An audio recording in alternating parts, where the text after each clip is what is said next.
네, 날씨가 굉장히 추운데 우리 옆 사람들에게 따뜻한 하루하루 되십시오. 우리 한번 인사 한번 해보겠습니다.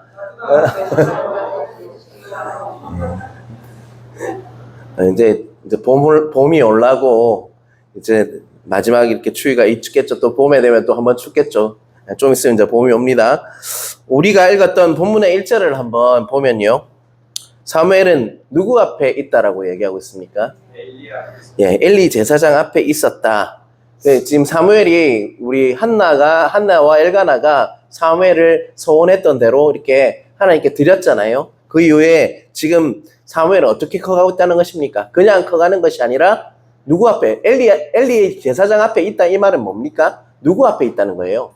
하나님 앞에서 잘 자라고 있다라고 오늘 본문 1절은 시작하고 있다는 것이죠. 그가 엘리 제사장 앞에서 여호와를 섬길 때에는요, 바로 어떤 시대라고 또 1절은 말씀하고 있습니까? 1절 마지막 부분을 보면요.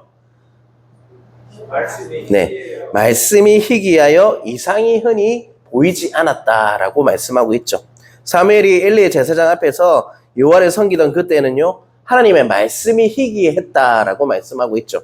하나님의 말씀이 잘 들리지 않는 시기, 이 말을 뭐라고 표현하냐면 계시가 희박한 시대가 바로 그때였다는 거죠. 하나님의 계시가 있어야지 사람들이 그 계시를 보면서 이게 하나님의 뜻이구나 그것을 알아야 하는데 영적인 암흑기다 보니까 하나님의 말씀이 나타나지 않는 하나님의 계시가 보이지 않는 시대가 바로 그였다는 거예요. 그래서 이상이 보이지 않는다라고 이렇게 흔히 보이지 않았더라. 이상이 흔히 보이지 않았더라고 1절은 말씀하고 있죠.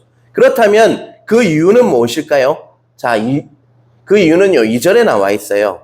자, 2절에 보면 엘리의 눈이 점점 어두워 가서 잘 보지 못하는 그때 그가 어디 있었다고요? 자기 처소에 누워 있었다라고 말씀하고 있죠. 엘리는 눈이 점점 어두워진다 이 말은요, 육신적으로 지금 점점 어떻게 하고 있다는 거예요? 노쇠화되고 있다. 늙어가고 있다 이 말이죠. 그로 인해서 지금 제사장은 어디 앞에 있어야 되는 게 맞는 겁니까, 여러분?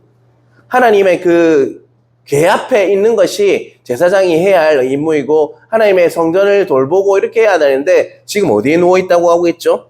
자기 처소에 누워 있다라고 성경은 표현하고 있는 것이죠.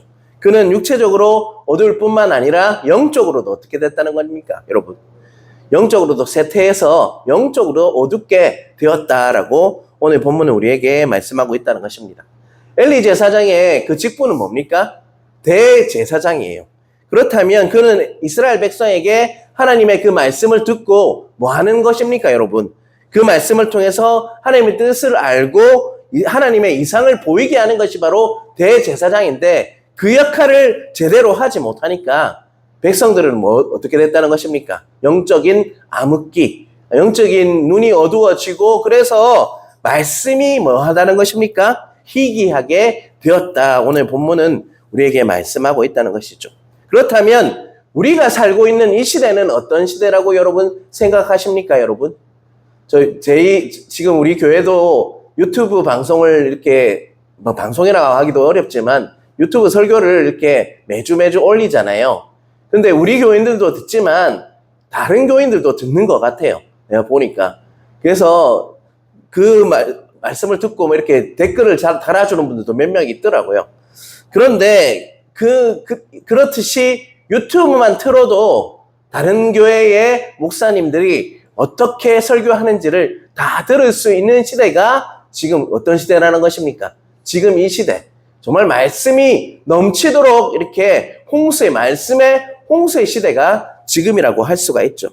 그러나 말씀의 홍수 시대에 우리는 어떻게 하고 있습니까? 우리는요, 말씀이 많지만 여러분 어떻습니까? 여러분 예전만큼 영적으로 풍성합니까?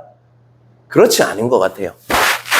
우리는요, 엘리처럼 눈이 어두워져서 어찌 보면 처소에 누워 있어서 여전히 말씀이 홍수의 시대에 있지만 더욱더 영적으로 어두운 시대가 지금 시대라고 할 수가 있다는 것입니다. 또한 저와 같이 말씀을 전하는 자들도 그런 것 같아요.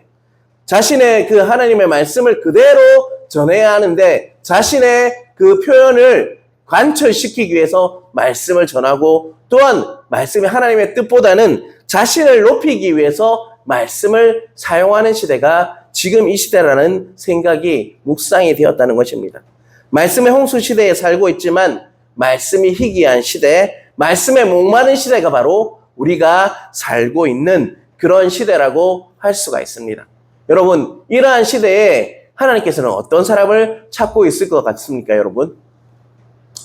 여전히 말씀에 목마라하고 말씀 한 자라도 놓치지 않고 하나님의 뜻이 무엇인지를 계속적으로 하나님 앞에서 구하고 그 말씀에 목말라서 그 말씀이 선포될 때마다 하나하나 적어두고 내 말씀이 되기 위해서 그것을 적용하고 나에게 그 말씀이 내 것이 되기 위해서 하나님 가르쳐 주세요. 잘 모르겠습니다라고 묵상하는 그러한 한 사람을 이런 영적 암흑기에 찾고 있다는 것을 여러분 깨달으시길 바랍니다. 여러분, 하나님의 말씀은 너무나도 소중한 것입니다.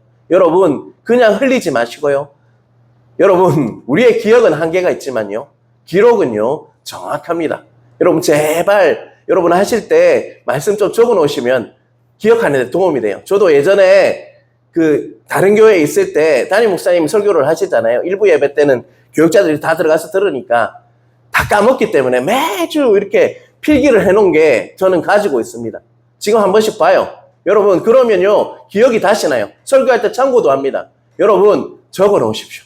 기록하십시오. 기억은요, 한계가 있지만 기록은 남아 있습니다. 여러분 적어 놓으시고 그 말씀을 내 것으로 먹으시는 여러분 되시길 간절히 바랍니다. 자, 3절 전반부를 한번 읽어볼까요? 그런데 3절 전반부에 뭐라고 이야기하고 있죠? 하나님의 등불은 아직 꺼지지 아니하였으며 라고 이야기하고 있죠. 다시 한번 읽어볼까요? 하나님의 등불은 아직 꺼지지 아니하였다.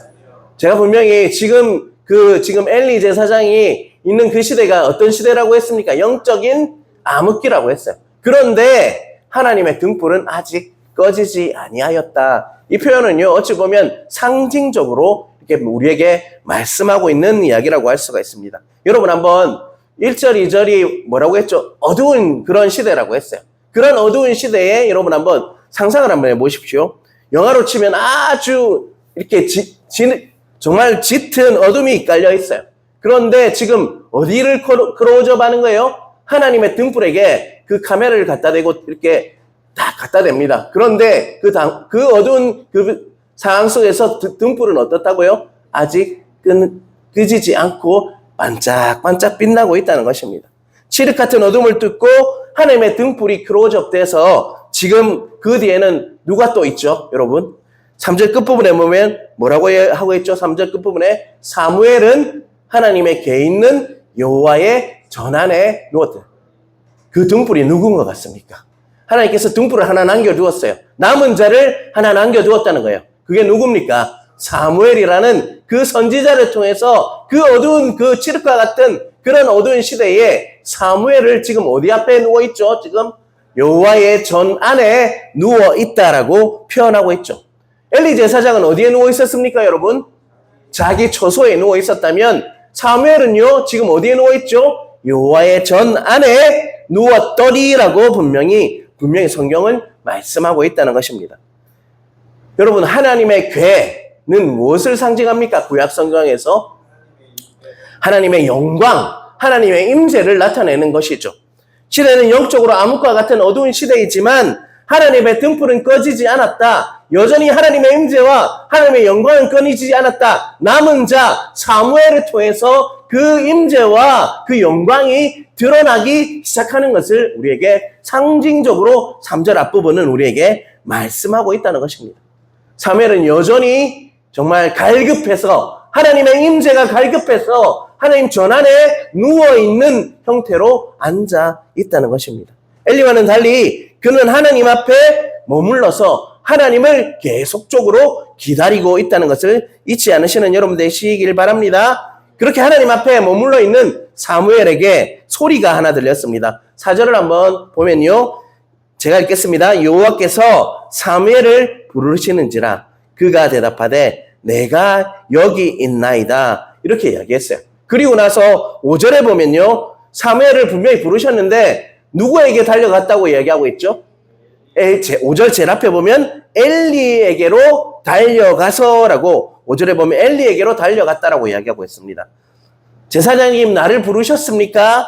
아니 내가 부르지 않았는데 이렇게 했을 때 사무엘은 다시 자라 이렇게 이야기했다고 얘기하고 있죠. 자 6절에 보면요. 다시 사무엘을 하나님께서 부르셨어요. 중간에 보면 또 사무엘이 어디로 가고 있습니까? 엘리에게로 가서라고 이야기하고 있죠. 이번에는 진짜 부르셨죠. 아니 나는 부르지 않았는데 사무엘아 내가 부르지 않았다 가서 자라 라고 동일하게 말했다는 것입니다. 하나님 부르셨을 때 엘리가 부르는 것으로 착각했던 이유가 7절에 나와 있습니다. 자 7절 한번 같이 읽어보겠습니다. 사무엘이 아직 여호와를 알지 못하고 여호와의 말씀도 아직 그에게 나타나지 아니한 때라. 왜 그렇다고 말씀하고 있죠? 사무엘이 아직까지 여호와를 알지 못했다. 그래서 하나님의 말씀도 아직 그에게 나타나지 않았다라고 7절은 말씀하고 있죠. 여러분 2장 12절 한번 띄워주세요. 자 2장 12절에 보면 엘리의 아들들은 행실이 나빠서 우리가 이미 보았던 말씀입니다. 뭐 했다고요? 나빠 여호와를 알지 못하다와 7절에 사무엘이 아직 여호와를 알지 못한다. 이 말은요 동일한 말씀이라고 할 수 있죠. 자 3장 7절은 누가 하나님을 몰랐다는 것이죠? 앞에서 봤던 3장 7절은요 사무엘이 아직까지 하나님을 몰랐다고 얘기하고 있고요. 2장 12절은요 누가 아직까지 하나님을 몰랐다고요? 여호와를 알지 못했다. 자 여러분 여기서 알다라는 것은 지식적으로 아는 것을 말하는 것이 아니에요. 오늘 새벽에도 우리가 보았듯이 무엇이라고 하던가요? 정말 부부관계를 맺어서 그 사랑을 통해서 하나님을 아는 것 같이 진심으로 하나님을 경험하는 것을 하지 못했다라고 말하고 있는 것이에요. 지식적으로 머리하는 그런 알미 아니고 체험적이고 전인격적인 알을 말하는 것이 바로 이 알미라고 할 수 있죠. 자, 여러분 엘리의 아들과 사무엘의 공통점이 두 가지가 있어요. 첫 번째는 뭡니까? 하나님을 알지 못했다고 분명히 말씀을 드렸죠. 한 가지 또 더 있어요, 여러분. 어릴 때부터 뭡니까? 두 사람들은 모태신앙이죠. 모태신앙인데 그들은 뭐 했다는 것입니까? 하나님을 알지 못했다. 여러분 신앙의 연수가요 자신의 신앙을 말해주는 건 아니에요. 어릴 때부터 하나님을 아는 자들은 있지만요 진짜 하나님을 경험하고 인격적으로 만나는 사람들은 드물다는 것이에요. 그래서 우리 아이들이 저 지금 앞에 앉아 있는데요 저는 기도합니다. 정말 우리 아이들이 하나님을 인격적으로 만나는 은혜가 정말 하나님을 진정으로 아는 은혜가 있게 주님의 이름으로 기도하고 있습니다. 여러분 우리들도 하나님을 머리로 아는 것이 아니라 정말 하나님을 인격적으로 만나고 하나님을 경험하는 은혜가 각자에게 넘치시길 주님의 이름으로 축원합니다. 그들은 머리로는 알았지만 그들은 하나님의 지식, 하나님을 진정으로 알지 못했다는 것입니다. 그래서 그들은 아버지의 하나님, 할아버지의 하나님은 있었지만 누구의 하나님이 없었다는 것입니까? 나의 하나님이 없었다라고 이야기할 수가 있습니다. 여러분 새 가족들이 몇 명 들어왔는데요. 우리가 도와야 할 것이 뭘까요, 여러분? 그들이 자신의 하나님, 나의 하나님을 만날 수 있도록 우리가 서포트해야 된다는 것, 도와드려야 한다는 것입니다. 계속적으로 기도해 주시길 바랍니다. 그렇지만 엘리와 아들과 홈니와 비누아스와 사무엘은 둘 다 하나님을 알지 못했지만 근원적으로 다른 것이, 완전히 다른 것이 있었다는 것을 우리는 깨달아야 한다는 것입니다. 사무엘이 하나님이 부르셨을 때 엘리에게로 뛰어가는 그런 일이 있듯이 사무엘도 하나님을 알지 못했어요. 그런데 다른 점이 하나 있었습니다. 우리가 이미 보았습니다. 사무엘은 어디에 머물러 있었다는 것입니까, 여러분? 하나님의 계가 있는 여호와 전에 누워 있었다. 하나님 앞에 계속적으로 머물러 있었다는 것이 완전히 엘리의 아들들과 다른 점이라고 할 수가 있다는 것입니다. 여러분, 사무엘이 왜 그 앞에 이렇게 누워 있었을까요? 왜 그랬을까요, 여러분? 하나님의 임재를 경험하기를 갈급한 내가 기다리고 있었어요. 하나님을 깊이 만나길 원해서 그 앞에, 하나님 앞에 앉아서 기다리면서 또 기도하다가 자기도 하고 누워서 하나님을 부르기도 하면서 그는 하나님을 알지 못했지만 하나님 만나길 원합니다. 하나님의 임재를 경험하길 원합니다. 계속적으로 그 갈급함을 더하면서 계속적으로 기다리고 있었다는 것입니다.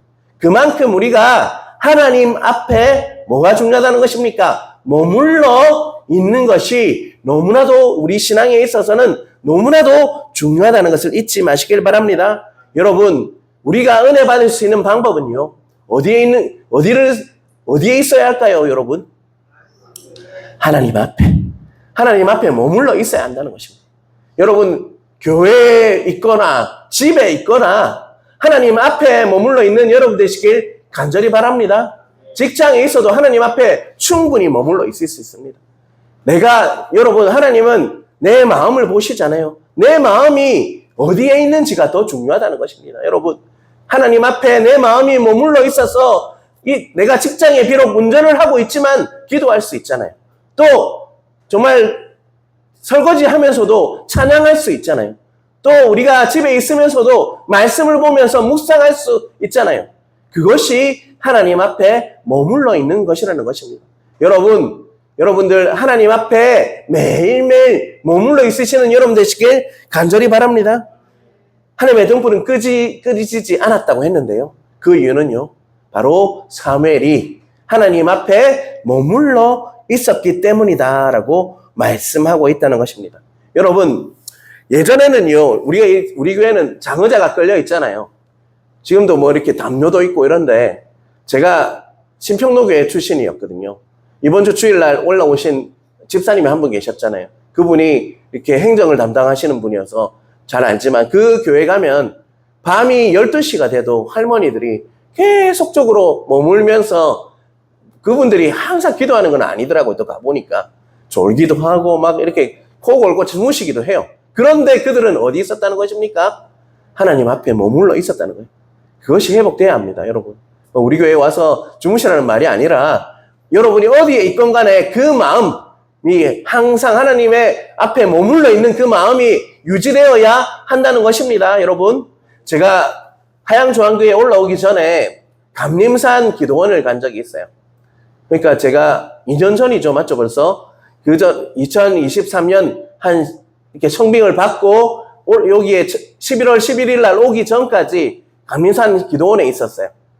예전에 가면 어땠습니까? 기도원에 가면요, 금요 초대를 하면 정말 그 대성전이 막 꽉 차가지고 넘치도록 많아가지고 앉을 자리가 없어가 제일 뒤에 앉아서 하고 했었는데요.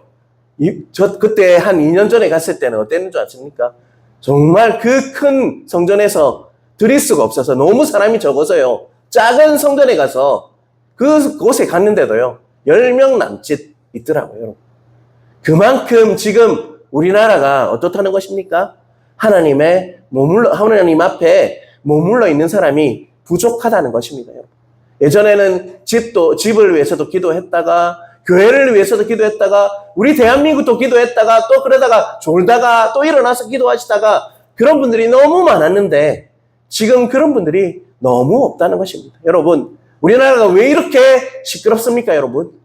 그런 기도하는 자들이 정말 많이 없어졌다는 것입니다, 여러분, 우리는 회복해야 합니다. 하나님 앞에 머물러 있는 그 사무엘과 같은 하나님을 사모하면서 하나님의 그 엠제를, 갈급함을 해결하기 위해서 하나님 앞에 머물러 있는 것들이 우리가 회복이 되어야지 우리 교회도, 우리 가정도, 그리고 우리 대한민국도 회복될 수 있다는 것을 잊지 않으시는 여러분 되시길 간절히 바랍니다.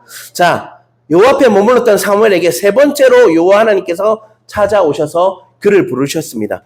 다시 사무엘은 어디로 갔죠?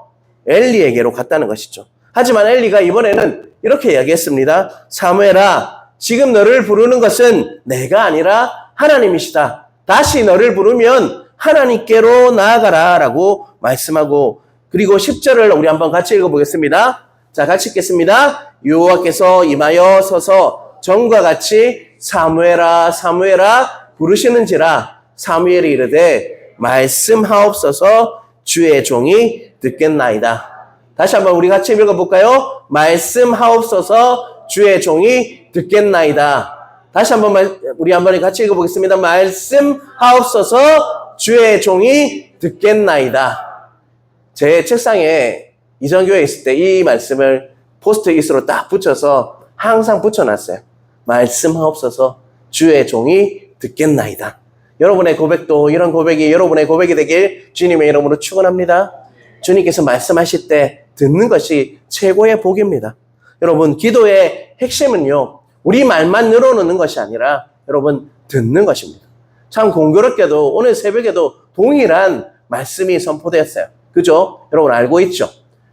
여러분 최고의 복은요, 하나님의 음성을 듣는 것입니다. 하나님의 말씀을 통해서 우리에게 최고의 복은 뭐라고요? 듣는 것입니다. 그래서 솔로몬이 무엇을 구했습니까? 하나님께? 지혜의 내용이 뭐냐면 듣는 마음이에요. 솔로몬이 구했던 것은요, 듣는 것이었어요. 여러분, 기도할 때나 말씀을 볼 때 그 말씀을 들으시는 은혜가 있길 주님의 이름으로 축원합니다. 우리의 믿음의 핵심도요, 말씀을 듣는 거예요, 여러분.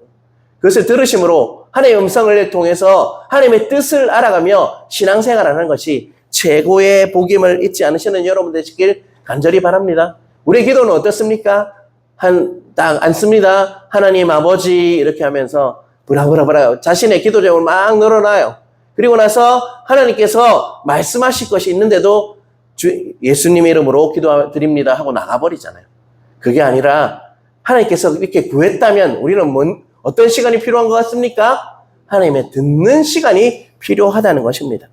미국의 유명한 목사님 빌 하이베스 목사님이 소년 시절에 초등학교 그 교사로부터 들은 시입니다. 요거 한번 같이 읽어볼까요? 오 사무엘의 길을 주소서. 오 주님 열린 길을 주소서. 주님의 속삭임을 민첩하게 바로 듣게 하소서. 당신의 부르심에 응답하게 하시고 무엇보다 주님께 순종하게 하소서. 빌 하이베스 목사님은 굉장히 큰 교회를 이렇게 크리스탈 교회라고 있어요. 그 교회를 이렇게 집무했던 목사님이에요. 그런데 어릴 때 초등학교 그 교사가 그에게 준 시입니다. 뭐라고요? 뭘 허락해달라고 기도하고 있죠? 사무엘의 길을 주소서. 이게 뭡니까? 사무엘이 들었던 것 같이 이 아이도 커서 빌 하이베스 이 아이도 커서 듣는 사람이 되었으면 좋겠다. 주님의 속삭임을 민첩하게 빨리 반응하면서 들을 수 있는 사람이 되었으면 좋겠다. 당신의 부르심에 응답하게 하시고 무엇보다 주님께 그 들은 것을 뭐라고요? 순종하게 하는 그런 아이가 되었으면 좋겠다라고 그 초등학교 벤 솔레닌 선생님께서 그 하이베스 목사님께 주셨다는 것입니다. 사랑하는 성도 여러분, 사도행전 27장을 보면요, 바울과 함께 276명이 큰 배가 타고 있었어요. 그 배에 276명이 타고 있었다고요. 그런데 로마로 가다가 무엇을 만나게 됩니까, 여러분? 기억나십니까? 제가 한번 설교한 적이 있습니다. 유라굴로라는 강풍을 만나게 되죠.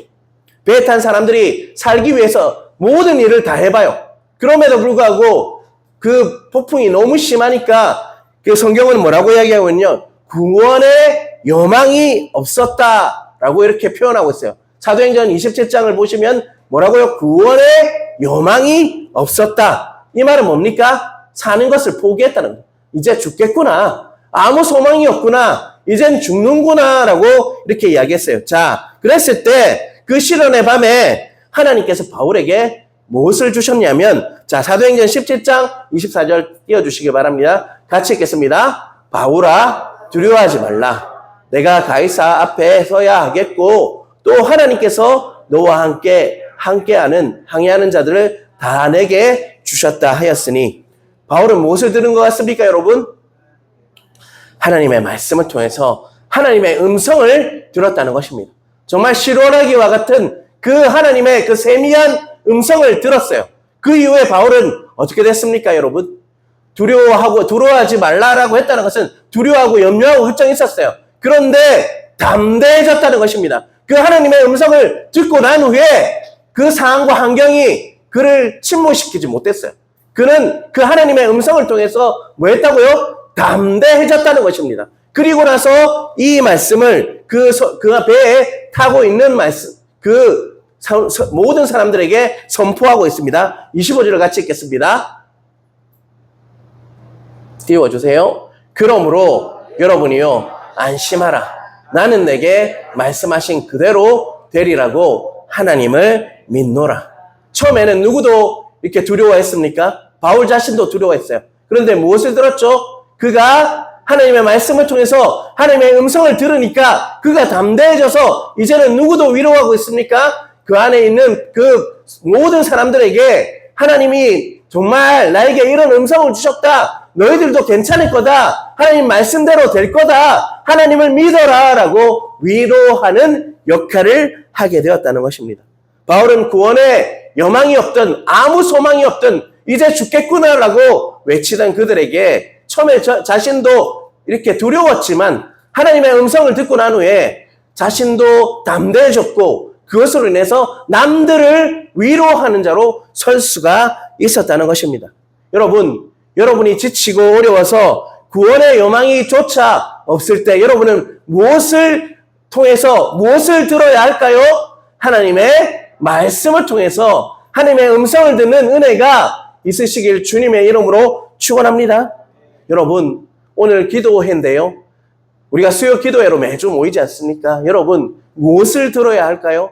하나님의 말씀을 통해서 또 기도를 통해서요. 하나님의 음성을 듣는 여러분 되시길 간절히 바랍니다. 여러분, 사무엘이 뭐라고 고백했습니까? 하나님께 말씀하옵소서 주의 종이 듣겠나이다. 다시 한번 우리 한번 같이 해볼까요?